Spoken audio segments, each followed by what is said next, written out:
So as I said before, as some of you were joining, this is an 8-session spring series on home food preservation. So the webinars are being recorded and will be archived. So if you have friends who are interested, encourage them to attend, of course, live, because we can answer questions, but they will be recorded for future viewing at that link right there. And I think we're going to talk a little bit more about that at the end.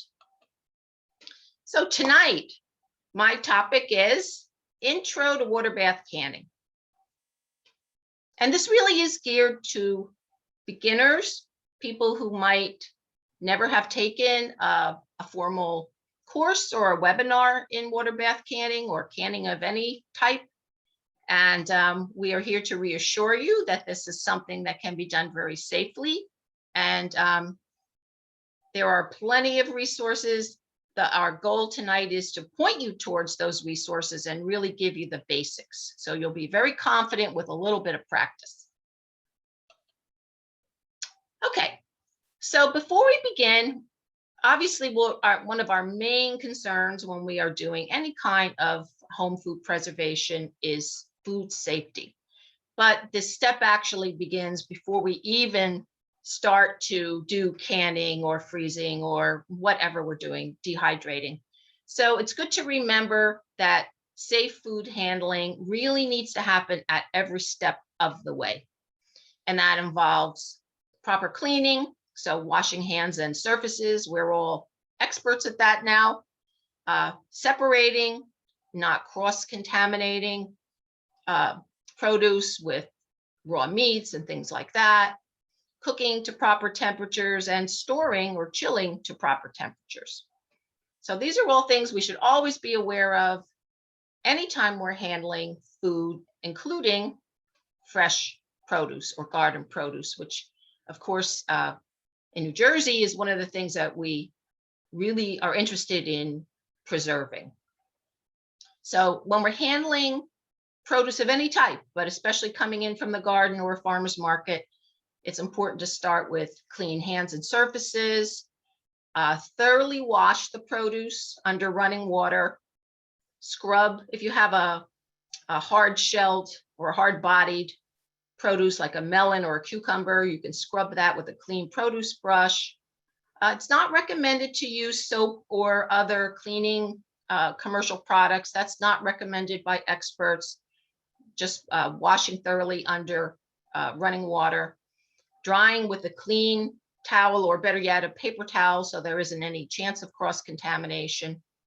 And proper storage, so knowing which foods need to be stored and held at refrigerator temperatures versus room temperatures.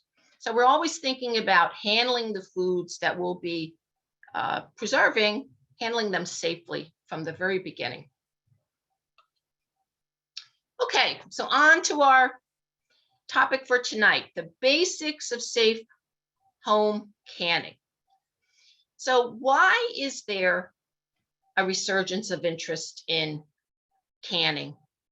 Daryl used to tell me that, many years ago, I won't say how many, when she was first working in cooperative extension, this was something that historically cooperative extension really did outreach in. A lot of people across the country spend a lot of time teaching about canning, but then it kind of lost a little bit of favor and interest in our area.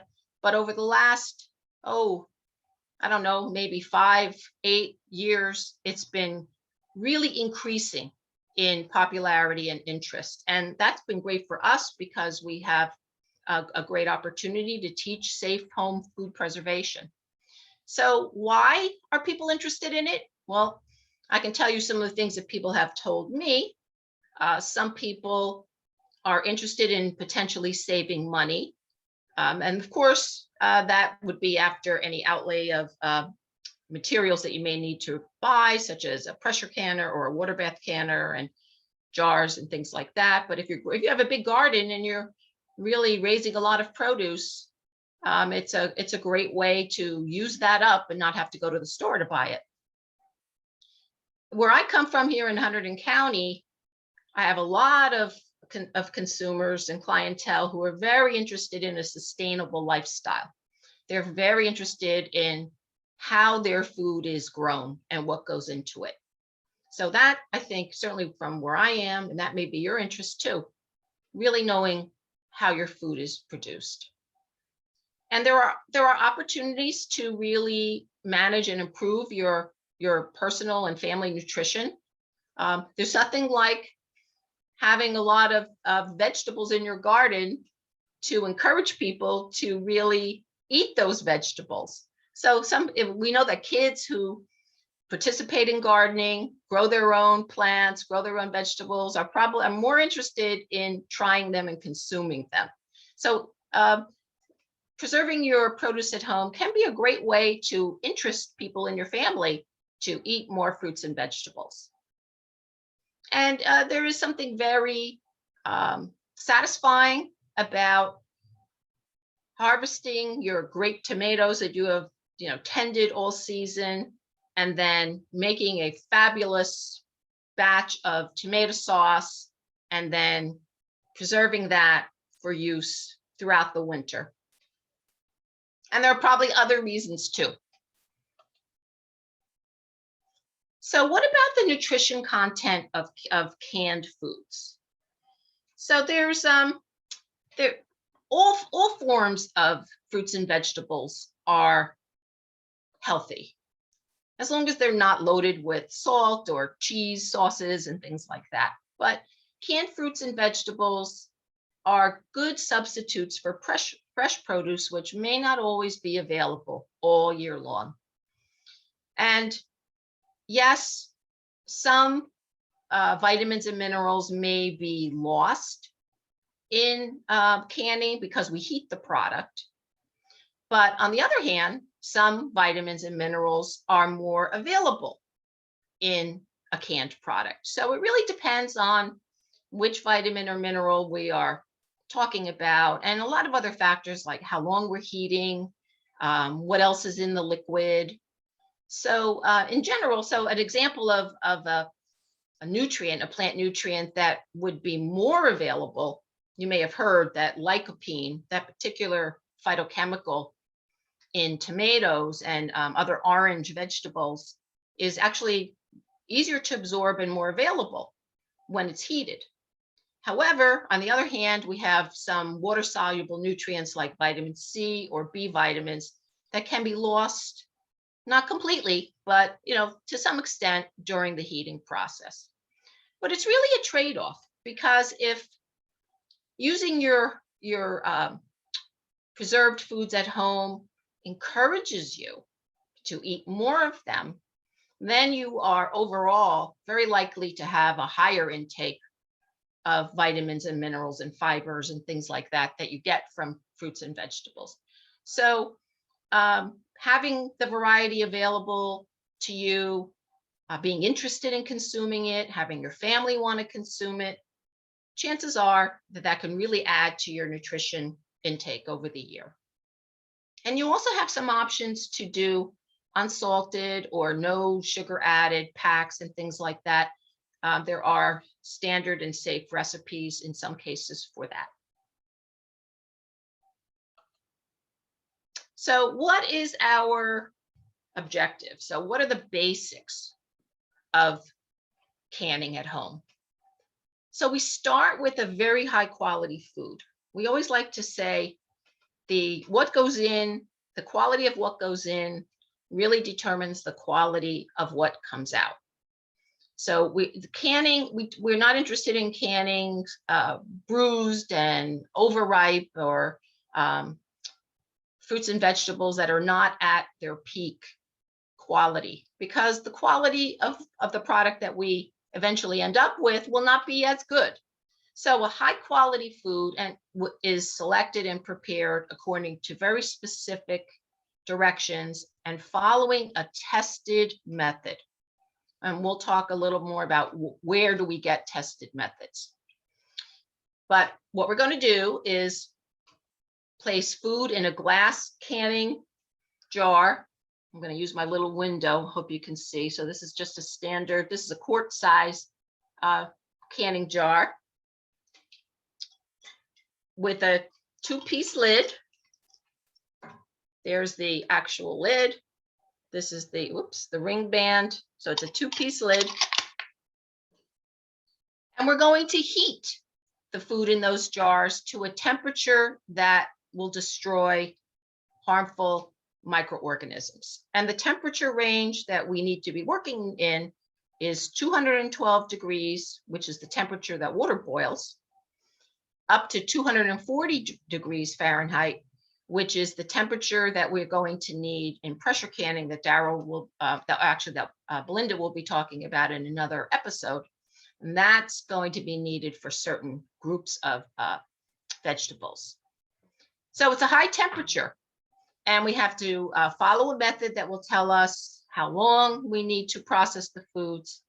So besides destroying harmful microorganisms, the other purpose of heating, another benefit of heating, is that heating inactivates some proteins called enzymes that are naturally occurring in fruits and vegetables that can cause those changes in color or texture or flavor. So for example, enzymes are responsible for the ripening of fruits and vegetables.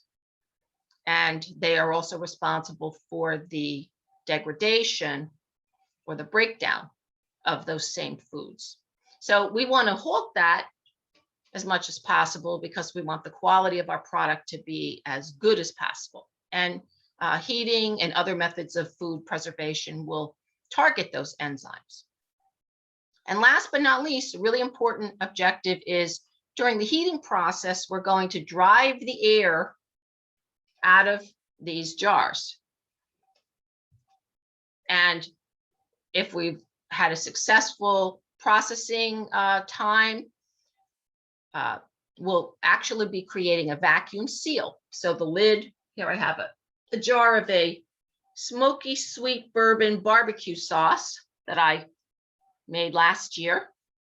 So I have a very tight vacuum sealed lid. I can turn it upside down. It's not moving. We're going to talk about how important that is. So in order to get that, we're driving the air out of the jar, and we will hopefully form that tight vacuum seal.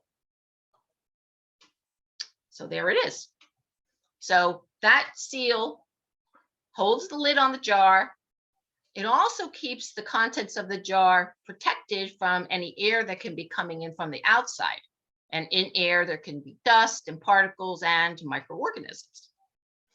And it also prevents the surface, the product inside the jar from drying out. We don't want a lot of air left in the jar.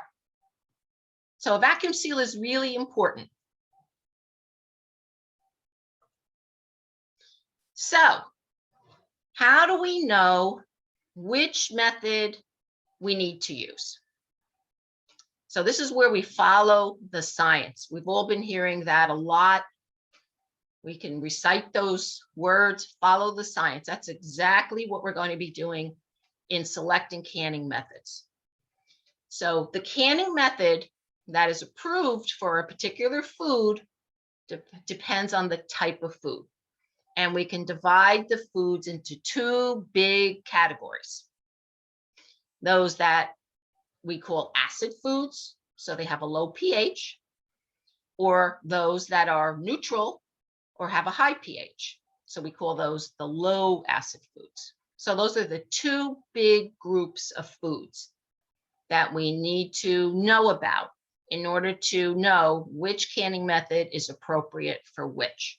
And I just should say, this isn't anything that you need to memorize. When you use a tested method, so here I have one of them. This is an excellent publication from the University of Georgia Cooperative Extension. It's called So Easy to Preserve. I know it's hard to show you this in my little tiny window, but everything you need to know, these are USDA methods, tested methods. Everything you need to know is in this resource. So you don't have to memorize, but you need to know that this is a trusted resource that you need to be aware of. Another one that consumers are probably more familiar with is the Ball Guide to Preserving. And technically we can't, the Ball Blue Book, we don't, as USDA, as agents of USDA, we technically can't endorse a private company, but Ball has been around for probably more than a century. And consumers are very used to seeing the Ball methods and using the Ball methods, and they are very highly tested and safe. They also have some really good online resources. So that's what I mean about a tested method. USDA also has a separate online list of their methods, but frankly, they're not updated as frequently as the Ball methods. What we don't want to do is choose random methods from the internet. We'll talk a little bit more about that in a minute. So getting back to, so the point of all that was, this may seem a little technical. You don't need to memorize it. You just need to make sure that you are using a reliable, tested method. And we will not let you leave this webinar without knowing where to get those. So getting back to our two groups of food. So let's look at that first group, the acid foods. So we define those as foods that generally have a pH less than 4.6. So that's pretty acidic. So what's in this big group? Well, here's where we put all fruits generally, with a few exceptions. So tomatoes, figs, and Asian pears are not quite reliably acidic enough to just be lumped into this group. They actually need a little more acidification. So there are special steps to add extra acid when we're preserving those particular foods. So tomatoes is a big one in New Jersey. So you will need to remember, and the methods will remind you, if you're preserving tomatoes, we're going to be adding citric acid or bottled lemon juice to drop that pH a little bit more. So generally all fruits, and with a little bit of extra acidification, these guys, tomatoes, figs, and Asian pears. Then there's a couple of other foods that are lumped into this acidic group. So foods that are fermented. So for example, sauerkraut. Here we're relying on microorganisms to produce their own acids. So sauerkraut, the acids that are produced in the fermentation are lactic acid. So that's dropping the pH of that particular food. So a fermented food like sauerkraut or fermented pickles or kimchi, those kinds of things, they have a lower pH because that's the end product of fermentation. And then last but not least, foods that we actually add acid to, for example, pickles. So when we're making pickles, we're usually adding vinegar or acetic acid. So we're adding large amounts of acid and dropping the pH of that particular food. So those are the foods that you'll find in the acidic group. Let me find my little, there it is. Now, what about the other group? So the low acid foods. So they have a pH generally above 4.6. Now here is where we're going to find generally all vegetables. So green beans, think of all the things that you might grow. If you're not going to pickle them and they're a vegetable and they're not one of those acidic foods, they're in this group. They are low acid foods. So generally all vegetables, meats, poultry, seafood, soups. Now, in New Jersey, I would say, unless you're an expert canner, a lot of people aren't preserving those foods, but certainly across the country, I did some work out in New Mexico a few years ago, and everybody was canning meats and seafood and soups and beans and all kinds of things. So these are all low acid foods, and then mixtures of an acid and a low acid food. So the best example to remember is like a spaghetti sauce, a meat sauce, or a vegetable sauce. where you're combining. So meat, that's a low acid food. Vegetables, low acid, and tomatoes are those borderline. So mixtures generally fall in this low acid group. Okay, a little more on this because we're in New Jersey, we're all about tomatoes. A little bit more, we can't guess and judge on the acidity of tomatoes by variety. So, sometimes I see varieties that are like those yellow tomatoes that are lower acid. Other tomatoes are sweet, they taste a little sweeter, so they're lower acid. That's not how we judge the acidity of a tomato. We are making the determination that tomatoes belong with it, that extra acidification step, if we want to use a water bath canner. The stage of ripeness for tomatoes can affect how acidic they are.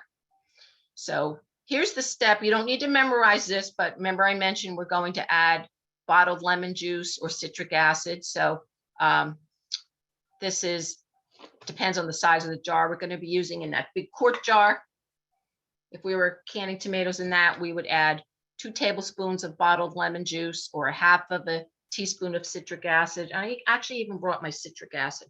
I buy it at Walmart in a small quantity like this because I don't really do that many ginormous batches of tomatoes. Depends on the crop. So depending on the size of the jar, you'll either add a one tablespoon bottled lemon juice or 2, or a 1/4 teaspoon citric acid, or a 1/2 teaspoon. So this is all in your method. You do not need to memorize, but just be aware. Okay, so now that we know the 2 main groups of foods, we know that they are sorted by acid level. Now we can finally select which canning method we need to use. So here are the 2 rules. The boiling water bath that we're going to be talking about tonight is used for acid foods. Acid foods.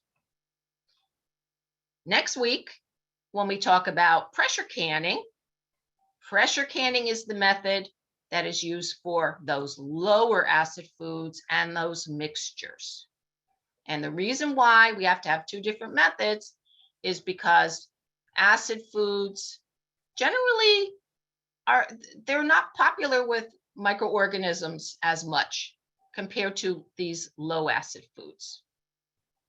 But in particular, there's something about a certain microorganism that we're going to see in the next couple slides.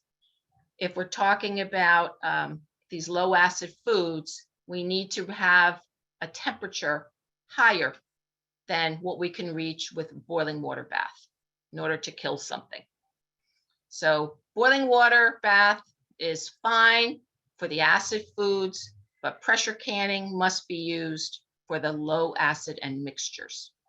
And we'll see why in a minute. Here's why. So why do we have to use a pressure canner on the low acid foods? It's because of this very resistant microorganism. I'm sure everybody's heard about Clostridium. And it's actually not the bacterium itself, but it's the spores or the reproductive bodies that Clostridium can form that can grow in ideal conditions. So what's ideal for Clostridium?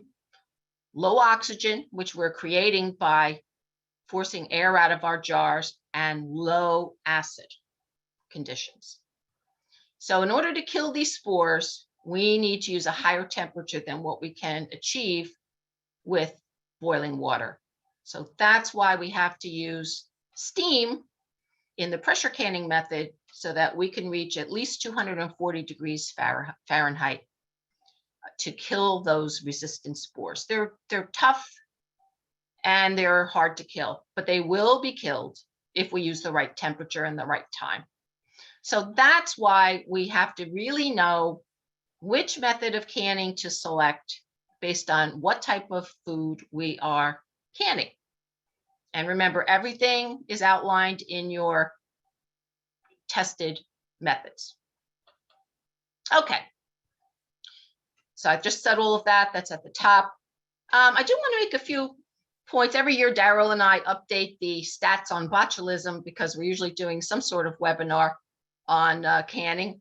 And I actually didn't update it, I think, this year, but the last time we did, we found some stats on the CDC website. So it is rare, but it does occur in home canned food products. And that's not the only place it occurs, but I think I remember reading about 30% of the botulism cases back here from 1996 to 2014 were in home canned foods. But in 2018, 3 people in New York City were sickened because they improperly processed peas. So they used a water bath versus a pressure canner. So peas are vegetables, they are low acid, so they should have been processed in a pressure canner, but they weren't. And unfortunately, 3 people fell ill with botulism. And there was a very large outbreak. This one was quite startling. In 2015, there was 1 death and 29 people who were sickened with botulism because of improperly processed potatoes that were eventually turned into potato salad and served at a church potluck supper. So it is rare, but it's important to, and that's why we're teaching this, because if you know the correct method, you can prevent this sort of thing from happening. In these first 2 cases, people just used the wrong method. Okay. So important musts for canning. Food must be properly prepared and properly processed. And here's our resource that I have listed here. So USDA, the National Center for Home Food Preservation at the University of Georgia Cooperative Extension, has an excellent website. And I don't know if Daryl, I can't really see all of the chat, but I don't know if she's putting this into the chat. But there are some wonderful resources here. We have this linked on our FCHS Home Food Preservation page, which will show you that link. Sandra, Yes. you were frozen. We'll type the link in the chat. Oh, sorry. later. Okay. Everything's good on my end. Okay. Okay. Yes, we'll put the links in later, and I have them on my last slide too. And of course, the Ball Blue Book that I showed you. We need to make sure we're using up-to-date methods. Beware of methods that maybe have been handed down, unfortunately, from family member to family member for 50 years, because science changes, science marches on. And every so often, there's continued research and methods get updated. I don't remember what year the tomato acidification step was added. Do you remember that, Daryl? 10 years? No, yeah, it was probably in the 70s. Yeah, so, things change based on continuing research. So we need to keep up with it, but good resources are updated. Watch out for blogs. Blogs can be people with not correct information, sharing misinformation. So watch out for online. I know a lot of people go online now, we've been stuck at home in the pandemic, but it is super, super important to have a tested, safe, validated resource that you use. You cannot expect that anybody really, to be honest, anybody can type anything online, and it would be hard to know what their training is and, if their information is correct. You need to follow the method. If you want to be creative, it's best to be creative after you open your jar. So add extras when you're consuming your product. Don't change tested methods. Okay, why don't we want to change tested methods? Because we can really, the products, when we say tested, they've been tested in food science labs, microbiology labs. under certain conditions. So if we change those conditions willy-nilly, then we can't say that the product is safe anymore. So what are some of the things that people might try to do to change a recipe or a method? They may add lots of extra things like too much extra sugar, or if a recipe calls for a sprig of fresh herbs, not jamming half the jar full of fresh herbs, because that changes the density of what's in that jar. Definitely changing mixture ratios. So in salsas, for example, where we're using some peppers, some tomatoes, and a certain amount of vinegar and some onions, a tested recipe will tell you how much of each to add with so much vinegar. If we change that ratio and we start to have more low acid foods in there, we're changing the safety of that recipe. Changing the food size. So if a recipe calls for 1-inch pieces of carrots, for example, and then you're making them 6 inches, but you're processing them at the same time that the recipe called for or the method called for, you might be changing the density inside that jar. And also adding any kind of starches or thickeners. I heard some people adding some oils. These kinds of things definitely change the inside, the density. So what we're looking for is to kill microorganisms at the center of that jar. And we don't want to change the conditions, because then we can't say that the conditions are safe to produce a safe product. So following a recipe exactly is important. Okay, so since we're not in a room where we can like just stand up and show you all the show and tell like we typically do, right, Daryl? So I just have this slide. Can you see my pointer? Can anybody see my pointer? Yes, you can. Okay, so just real quick, I have this at the beginning and at the end too. So if you've never seen a canner, this is a typical enamel canner that you would use on a gas stove. The bottom, if we looked at the bottom, it would have those ridges that fit on your burner. Now, if you have a flat glass or electric stove top, you need to have a flat bottomed canner like this one. This is what I have to use in my house because I have a flat glass top stove. This wouldn't fit right on my burner, so I have to use this type. And just a word of caution, if you do have that type of stove, an electric glass top stove, make sure that your stove is rated for canning. You should really check with the manufacturer to make sure that your burner size can generate heat, because we know some of our methods, if we're doing tomatoes or whatever, can be 35-40 minutes at a rolling boil. So you want to make sure that your burner can reach the right temperature to keep that rolling boil. So what I did with mine when I bought a new stove was I just checked with the manufacturer, and it's rated. My stove was rated for canning. It'll sometimes even tell you the weight that a burner, the stovetop can sustain. So that's a good thing to check if you have a stove that you've never canned on. So this is a wire rack. There's always a rack in the canner, no matter what type you select. We don't want the glass jars bumping around on the bottom. We want them sitting a little bit above the bottom so that water can circulate. This is a jar lifter, a magnetic jar lifter, which we really don't use that much anymore because we used to have to boil our lids. The flat lid here, but manufacturing of lids has changed, and now all we have to do is really wash them in soapy water and dry them. So we really don't need, we're not dealing with hot lids anymore, but they are useful if you have dexterity issues to pick up these lids. This is a jar lifter, really important. I have mine here because these jars are hot and we're lifting them in and out of a hot boiling water bath.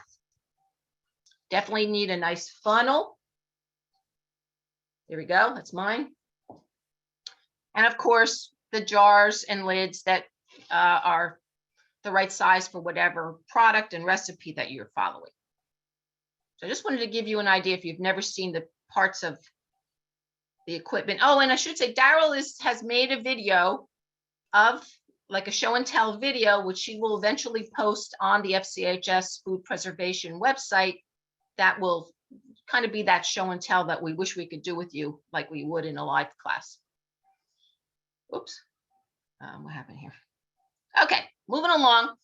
So canning is not something you want to do in 5-minute intervals. It's a logistical procedure that you will get really good at when you've practiced a little bit and you've done it a few times, but you do have to kind of plan your canning session and leave a block of time because some of these steps take a little bit of time.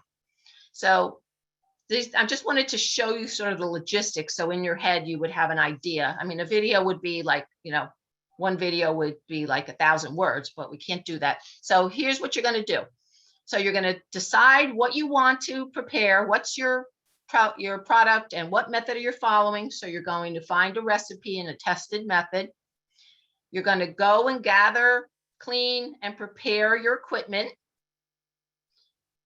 Then there's some pre-preparation steps for whatever you're making. So if you're working with tomatoes, for example, you certainly have to wash them and core them. Now the method will tell you exactly what to do. Green beans, you're gonna have to wash them and take off the those ends, whatever you have to do. If you're chopping salsa, it'll tell you how small to chop, how much to chop, all of that.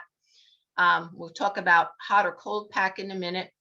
So you're going to be spending, this is a time-consuming step depending on what you're making.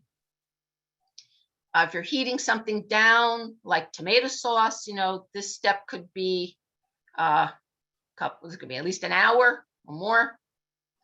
So just be aware that this step, the pre-preparation before anything even goes into the canner, is going to require a block of time. So when you finally get to your product that's ready to go into the jars, you're going to fill the jars to a proper headspace. I have a slide next that'll show you what that is. Then you're going to put those jars with your jar lifter straight up and down into that canner, which is boiling water or heated water. And then you're going to bring that to a rolling boil and time it for whatever time the recipe tells you have to be timing. So it could be 10 minutes, it could be 35 minutes, it could be 5 minutes for jams and jellies. You don't necessarily want to walk away and go read a book in another room, because if you lose your boil, you technically have to start over. So hang around and really stay on top of what's happening in the canner. So after you reach the end of your processing time, you're going to take the lid off the canner. You're going to let it sit for 5 minutes, and then shut your flame off or your electric off. And then you're going to gingerly, with your jar lifter, remove your jars from the canner. And then you're going to let them sit. Whoops. Hang on a second.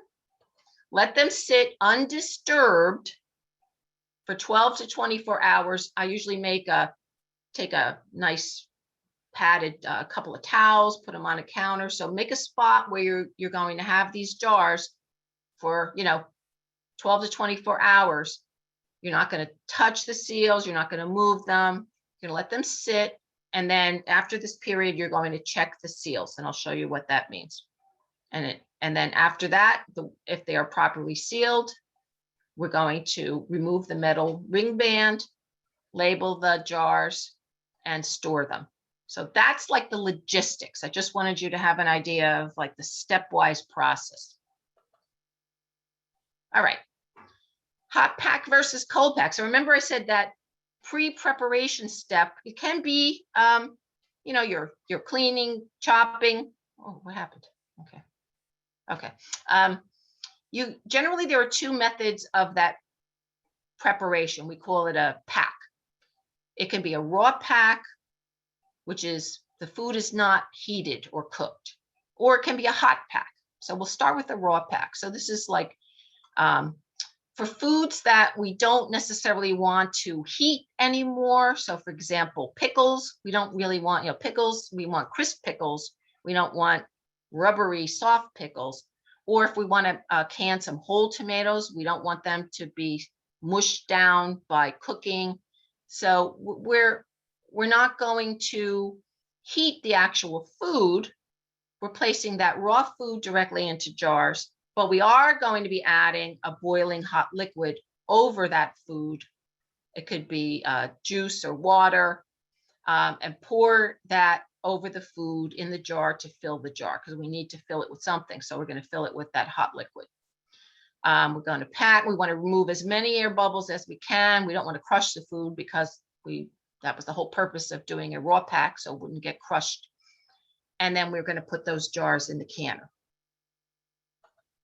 So here's a picture of raw packed tomatoes. So you can see they are, mostly whole. They're intact. There's a lot of space in the bottom of the jar. I mean, the jar is completely filled with liquid, but you can see that the food isn't filling the jar completely. There was a lot of air in foods like tomatoes and things. So when you have a raw pack food, it's not going to really fill that entire jar compared to a hot pack. So this is really the preferred method for most foods. And you don't have to guess on this. In your tested method, it will tell you which of these two packs is appropriate. Some may only have one, like a hot pack specified. That means the method was tested on a hot pack. Some may give you separate directions for hot versus the raw pack. So you have to follow your method. But by heating the food, so if we're actually heating, so, making a tomato sauce, for example, we're going to end up with a very cohesive product. The liquid is there already. We're making a liquid, by cooking the tomatoes, for example. It's easier to pack and pour into the jars. There's less air. So we won't have those whole tomatoes floating, for example. There's less trapped air. Fewer jars are needed because, again, we're getting more product in the jars. And the tested methods, again, will tell you which. So here's an example of a product that's a hot pack. So this is hot pepper sauce. So, or this could be tomato sauce, for example. So it fills, it's cohesive, it's filling the entire jar, suitable for this product. Okay, so those are the two main types of pack. What's Headspace? So Headspace is the space in the jar. When you fill your jar, it's the space between that, the inside of the lid of the jar and the top of the food or the liquid in the jar, whatever's in the jar. So it's that amount of space. I don't have anything I can show you Headspace here that you'd be able to see, but I have a picture. It's the amount of space between the top of the food and the lid. So that is important. The method will tell you how much space you need to leave. And here are some general rules. So a 1/4 inch for jams, jellies, fruit preserves, those kinds of things. And 1/2 inch for fruits, tomatoes, and pickles, and 1 inch to 1 1/4 inches for other vegetables and low acid foods. So you don't need to memorize this because that would be very clear in the method you pick. But Headspace is really, here's a good picture. So here you can see if we filled this ball jar with tomatoes, and if our method told us we had to leave 1 inch of Headspace, this would the serve, darn it. Anywhere I click on these slides, they advance. Okay, so this would be 1 inch of Headspace, this would be 1/2 inch, and this would be 1/4 inch. So in the beginning, when I first was doing canning, I used to mark one jar and, kind of estimate, or you can use a little ruler, until you are good at eyeballing. You can kind of follow the markings on the jar, the threads on the jar, line it up with that. So it takes practice. It takes practice. But that's Headspace. Why is it important? Because if we have too little of it, what could happen is, so too little means we fill too close to the lid. We remember that before the vacuum seal, that lid is really just sitting loosely held on by a fingertip tight ring band. That's this metal piece. It's not really not sealed tightly at that point. So if we have too little headspace as our food is heating, it can bubble out, and we can get deposits underneath the rim of the lid, which would probably make it hard to get that vacuum seal. It probably wouldn't seal properly. We don't want anything underneath the lid. No food product under there. Especially on the part, the red part, if you can see, is where the seal is. That's where it's going to seal on top of our jar, right around this rim. So we want that very clean, and we're going to wipe that very carefully as we're filling our jars. But if we leave too much headspace, so too much air is in there, then remember, air in the jar means food can be discolored. It can lose some of its quality, especially at the top, or if it's way too much air headspace, the jar just might not seal properly because we haven't gotten a good seal. We haven't forced enough air out to get a vacuum seal. So practice makes perfect. In the beginning, you know, you'll learn, you'll see which jars, you know, the ones that have proper headspace, how many of those seal properly or don't seal properly. But follow those guidelines in the method. So let me see how much of this couple of points I want to pick out of this slide. So when you're first filling your canner, we're not going to fill it all the way up to the top with water, because then it'll all boil out. We want to start with about 6 inches of water in your canner, because by the time we put those filled jars in, the water level is going to rise. And what we're looking for is at least about 1 to 2 inches of coverage over the top of the jars with water. It doesn't have to be it doesn't have to be 6 inches of water above the jars. In fact, you know, that's going to really be a mess as that vigorous boil is boiling on your stove. It'll be spitting and whatever. So, you know, about 6 inches. While you're preparing your product, you're going to want to heat up the water in the canner. If you're working with a hot packed food, so the food's going to be very hot in the jars before they go in the canner, then we want the water simmering in the canner before the jars go in, because we have a big difference in temperature between the jars and the food. We can get the jars to crack. So if we're adding a hot liquid to a cold jar, we might have a jar crack. We don't want that. So we want simmering water for hot packed foods, or just, you know, hot water, not necessarily simmering for raw packed foods, because those aren't as hot going into the jar. They're not hot. Okay, we want to leave proper headspace. Like I said, we want to make sure that we wipe the rim, this part especially right here, the flat part right on top that the lid is going to fit on, right around there with a clean, damp paper towel as we're filling each jar before we put that lid on. Then we're going to put our ring band on, fingertip tight. Now, what does fingertip tight mean?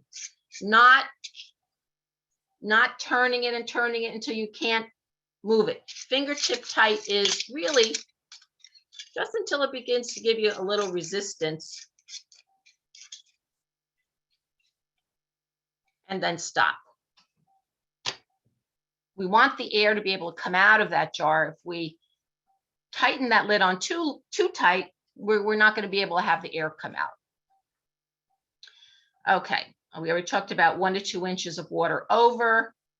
Now, if you don't have enough, so if you misjudge in the beginning, this always happens. So you maybe thought you had enough water in there, but you're coming up short. you're not 1 to 2 inches above those jars, you're going to need to add more hot or boiling water to the canner to get 1 to 2 inches of water above your jar. So you may want to have an extra pot of hot or boiling water on the stove on another burner, just in case you need to add more. And you don't want to pour it directly over the lids, pour around the jar so you don't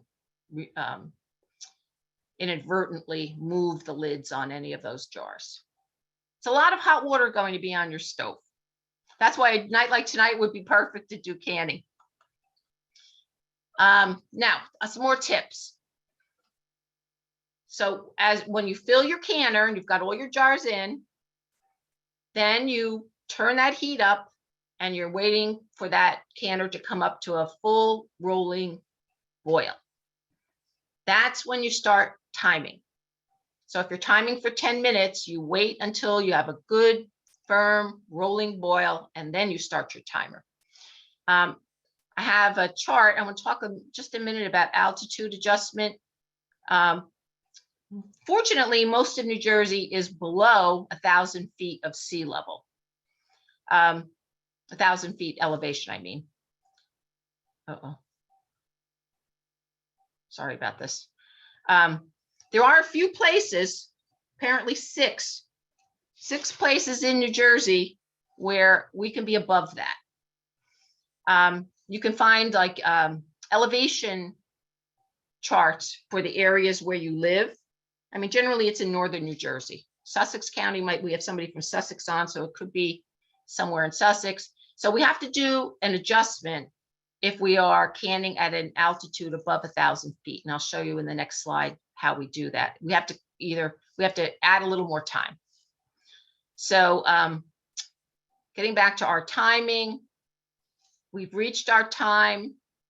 We're going to turn off the canner, take the lid off the canner, and then wait 5 minutes. This is built into the methods, the processing methods. We wait 5 minutes. It's also a good safety step because the boil will settle down a little bit.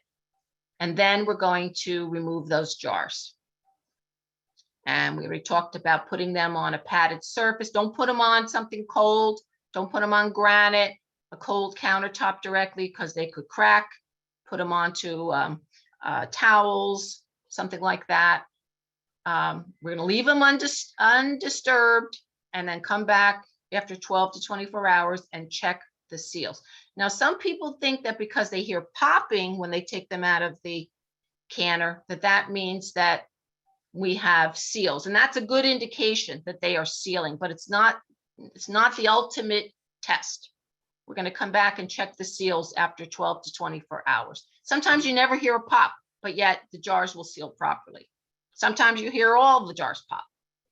But the ultimate test is what we're going to do after this time. Don't be poking them when they first come out of the canner, because you could really just displace that lid. So after they have sealed, we're going to remove those ring bands, the metal band, wipe off the jars if they have any debris on them, label them with the date and product. If anything hasn't sealed, that's always a question. Let's say something we don't have a proper seal on some jars. Something went wrong. You can. We're not going to talk about reprocessing right now, but some things can be reprocessed if we're within this 24-hour time frame. But generally, it's best to just refrigerate them and consume them, within a few days or a week. They have to be refrigerated. So if you have an unsealed jar, it either has to be reprocessed or refrigerated. Okay. Sandra, could you just explain why we removed the rings? Because people keep asking. Oh, yes, Daryl. So after we have, let me see if I have so if we leave on, sometimes I have to catch myself because I will put, I'm transporting something and I don't take the ring band off. But if we leave that ring band on, the metal ring band, now I can't even see where I put it on my table here. If by any chance we have a failed seal, let's say, and we have bacteria and microorganisms producing gas in this jar. If we have a tight ring band on that jar, I mean, eventually the pressure in that jar is going to build up from the gases, and that it has to go someplace. So if we have a tight ring band on, it's not going to allow the lid to pop. And then what might happen is that jar could explode. The gas is going to force an explosion eventually, from that jar. So by taking off the ring band, we have a seal, we're safe. But if because of some conditions or whatever, and we'll talk about that. I think I have a slide later. But if we do have gases built up in this jar, the worst that's going to happen is the lid's going to pop, and you won't have a ginormous mess of glass and product and everything else all over your cupboard. It's perfectly safe. And they rust, and they can rust. Yeah, that's the biggest. That's really the biggest problem, is they can rust on. They will rust. It's amazing how quickly they rust. Even at, I've just found some I've had in my kitchen cabinet, and it's always good to look underneath the ring, even when you buy them. Look underneath the band. Oh, here it is. Look underneath, like this one. You probably can't see, but there is actually there's some rust underneath here. You don't want to use them. You can use them for craft jars and things like that, but you don't want to have these. You don't inspect even these ring bands. When they get rusty, don't use them. Use them for something else. They rust quick. It's kind of really sad how quick they rust. Okay, so here's a chart of altitude adjustment. So the bottom line with this chart is the methods, the times that are specified in these methods are for an elevation of up to 1,000 feet. If it's above that, so in New Jersey, according to my research here, the highest point is High Point State Park. I don't know if anybody lives at High Point State Park, but we're talking about 1,800 feet. So there's no place in New Jersey that is out of this category. Mostly all of us are here. A few of us might be here. So the bottom line is we have to add time to the processing step.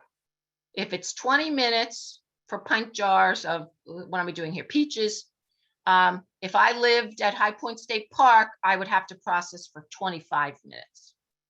If I was using quart-sized jars, even notice that the processing time is different even for jar sizes. So quarts at 1,000 feet or less, 25 minutes, 30 minutes if I was at High Point State Park. Now, if I'm in New Mexico, I'm dealing with 35 and 40 minutes. And the reason is because water boils at a lower temperature at a higher altitude. So remember, we have to get to that 212 degrees. So we can't get to it in this amount of time. So we have to add time. We have to process longer. And that's what we call the altitude adjustment step. Okay. For the most part, most of us in New Jersey don't have to worry about it, but a few spots. Actually found 6 counties. There are spots in 6 counties. Bergen, Hunterdon, I did some research the last time. Morris, Passaic, Sussex, and Warren might have some areas, not many, but some areas that exceed the 1,000 feet. Okay, we already saw that slide. All right, just a few more to show you some close-ups of what I was trying to show you in my little window. So remember I said that we don't have to boil the canning. Oh, hang on. Oh, this is jars. So what do we do? How do we clean the jars before we're ready to start? You can do them in your dishwasher. That's the easiest way, the jars. Or you can hand wash and dry them, but the dishwasher is by far the fastest, easiest way. I usually have a batch of jars ready in my dishwasher so that that's one step I don't have to worry about. The lids, remember I said we used to have to boil them. Now we don't have to boil them. We just follow the manufacturer's directions. Generally, it's wash them in soapy water, hot soapy water, rinse and dry them. And then it's always good. So these are those pre-preparation steps. So you want to have your jars washed. You want to have your lids washed. You want to be organized because you want the whole logistics to be organized. Using a funnel really keeps the mess down. Definitely works. Bubbles, I didn't have a picture of a bubble freer. You can buy, like, I think they come in some canning kits. It's just a plastic tool, a skinny plastic tool. I didn't bring mine out here. You can use a plastic knife. You don't want to use metal because you don't want to chip and crack inside the jars. All you want to do is run the, let's say the plastic knife. Once you've filled your jar, you want to free any bubbles that may be, down in the product. You want them to rise to the surface, because then you may need to add a little more product to reach the headspace that you're aiming for. So not freeing bubbles, leaving too much air in the jar is a real common reason why you end up with too big a headspace. So too much headspace. So spending a little bit of time. It's really important with pickles, for example, because there's a lot of air in I like to make pickled peppers. There's a lot of air in the inside of these peppers, and you have to really pack them tight and really try to free the bubbles that are down in the jar, or else you end up with a bigger headspace than you want. Okay, there's the fingertip tight. Do not over tighten. There's a picture of filling the canner. So here you have that nice jar lifter, and you're going straight up and down. Remember, this is hot. You have hot water. So be careful, watch your forearms. Be careful when you're putting jars in and out. Try to keep your face away from the canner. Don't lean in. You want to don't overfill it. You want to make sure there's water that's able to flow all around the jars freely. And remember, we're shooting for 1 to 2 inches of water level above the top of the jars. That way, every jar is surrounded by the boiling water. That's what we want. I was just going to add, it's not a place for young children, really, in the canning process, or if you have pesky pets, it may not be a place where they could trip you because of the hot water. I mean, they could help you with some of the beginning steps, but that's for older children, and just be safe. Yeah, it's after you get the hang of the logistics, and you have kind of a place for everything on your stove and on your counter and everything, you'll realize that you have a cauldron of boiling water. So you really do need to think. Do you know what else? Don't wear sandals. Wear closed shoes, because you may get some water spitting out of that canner, or when you're carrying the jars, you may get dripping. So don't wear sandals and flip-flops when you're canning. Take it from me. Okay. I mean, we never do that in dietetic school. We always wear safety shoes. But anyway, so here I'm checking. So remember, 12 to 24 hours. Here we have, you can see there's some kind of a nice pad or towel on the countertop. Now you can check for seals. So I actually I'm going to let you hear. I don't know if you can hear it. I'm pressing on that button in the center of the lid. You don't want to hear that. That should not happen. That button should be down firmly. And remember, we've taken this, so I can't make that sound without the ring band too good. But if this was my seal, my vacuum seal, I can't move this at all. If I put my finger, now I can, but on my product that's properly sealed, you can't move. You should not be able to move the lid. It's firm, firm, firm, flat. If there's any flexing or moving, that's not a proper seal. When they seal, they are firm. Okay. So, well, I can't even see my title here. What does it say? Storing and consuming home canned products. So we already talked about removing that metal ring band. Really try to plan for a place to store them in a cool, dry, dark place. Don't store them where it's really hot or where they're going to freeze. You don't want that either. And you want to use the product within, we used to say 12 months, but now some of the lid manufacturers are saying 18 months. The bottom line is, and this is pretty common when you're really enthusiastic about canning, you want to be able, you're not going to be saving money if you're throwing away product. So you want to consume what you're canning. And so plan to can what you think you can consume within this time frame. Now, when you open a jar, that's another time to inspect the seals and the product. So if I'm going to be opening my jar of barbecue sauce here for the first time, I should hear, I'm going to use a regular can opener to pop up this lid. I should be able to hear a little vacuum pop. You're going to look underneath the lid to make sure you don't see any mold or anything that looks wrong. Beware of if you see any mold, or if you notice any off odors, if there's any reason to suspect that the seal has not held or something has happened and the product is not safe, do not taste it to prove it. Don't taste suspect food. That's never a good idea. Even if we're not canning, just don't do that. When in doubt, just throw it out. But the point I wanted to make with this slide is this is the other time to really check for the seal and the quality of the product, is when you're opening the jar to consume.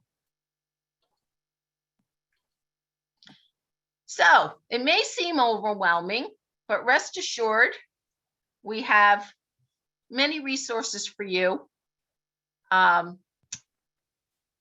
With a little bit of practice and with a little bit of knowledge, and maybe teaming up with a partner for the first time, you can definitely master water bath canning. And we hope you give it a try. We're here for, we have plenty of resources for you on our website. We're available for questions, in our counties. So we hope you give it a try, and we hope you enjoy your preserved bounty.